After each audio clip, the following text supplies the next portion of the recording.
eBay sellers list the monograph devices as being able to fit both Elna and Necchi sewing machines.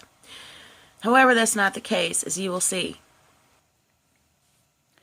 The device made for the Elna has a T-shape opening because the feed dogs don't drop on the Elna. The feed dogs do drop on the Necchi sewing machine.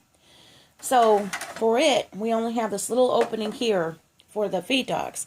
Over here, you would cover them as if you were making buttonholes rather. I don't leave these in because it puts a lot of stress on that plastic. So let's look at the back side of the one for the Elna.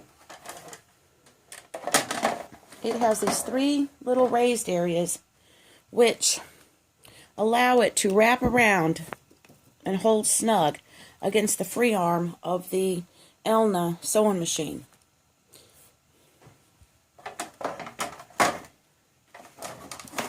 The Necchi made device mounts completely differently. This slides up underneath the needle plate. Now, my legs broke. Well, actually, they didn't even come attached. It was impossible to get them back on, so I used some screws, and then it broke. That's what this is, the other little screw. And it broke because I backed up a chair against it. But I just propped the legs up underneath it, and it works just fine. I don't let anything stop me from doing what I want to do. In fact, mine came cracked. But I used E6000 glue to fix it. And it can hold up to heavy-duty pressure for about a week. And then I just, when it comes loose, I just sand it and re-glue it for another week. But that's all beside the point. But just in case, you know, you find one and it's broke, you can still make it work. Okay, now, you notice that both of these have legs. Of course, like I said, mine broke. Okay, and I'm only using the word portable in this conversation as it relates to what is written in the manuals to avoid confusion. I realize that all sewing machines are portable, but for that matter, so is a refrigerator. Alright, and I'm just going to read this really quick. Note, monograph for cabinet machines has no support legs. Monograph for portable machines has tiltable support legs. Okay, now, my machines, I just use my machines out of the cabinet, and it works just fine. It's not like you have to have a base in order to make the device fit well, as you will see. Now, before I demonstrate how these devices mount to the machines, you need to read both of the manuals. And I am soon to be uploading these manuals to the Necchi Sewing Machine group on Facebook to files.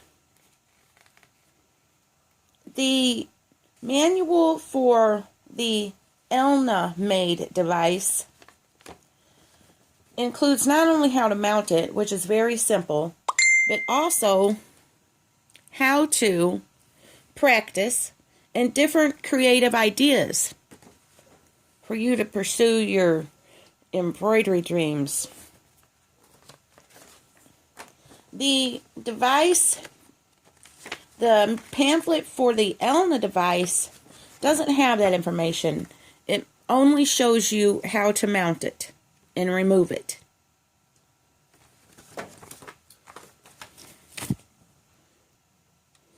Alright, so here's how you mount the Elna made device to the Elna sewing machine.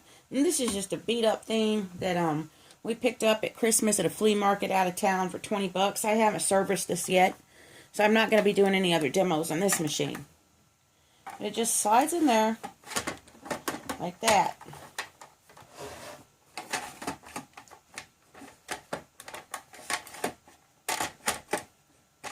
Figures I'd struggle with it while I was trying to show y'all. There we go. Then you pull down the legs.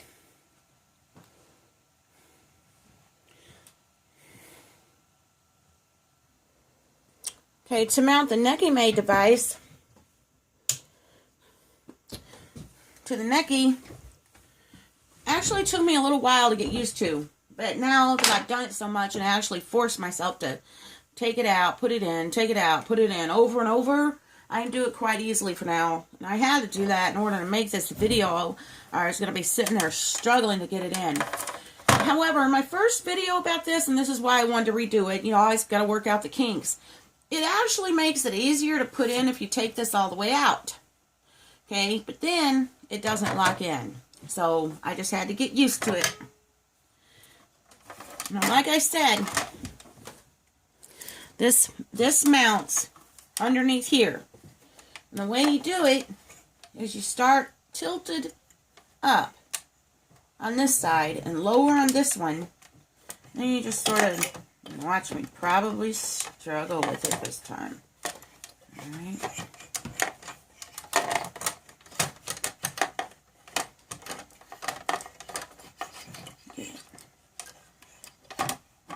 There we go. And that really helps if you go ahead and line up this hole in the device with the opening for the needle. Then it helps you to line it up and get it properly positioned. Then it goes in pretty easily. And I think that is all I was supposed to cover this time. Oh, like I told you, my legs are broke. And I will glue them later. But I just do this. I mean, it works. You know, for stuff that's, I don't know, 70 years old. I mean, I still use it, even if it is broke.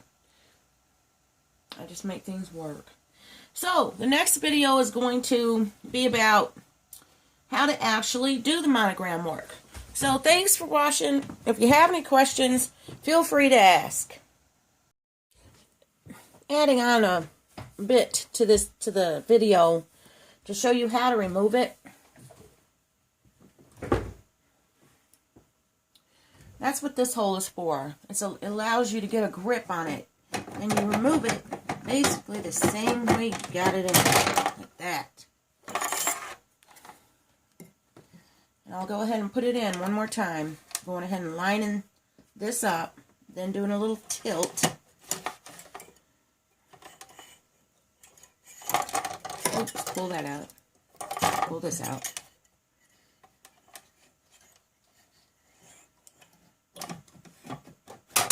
There we go. See? But that's all this is for. To give you a place to grip to pull it out.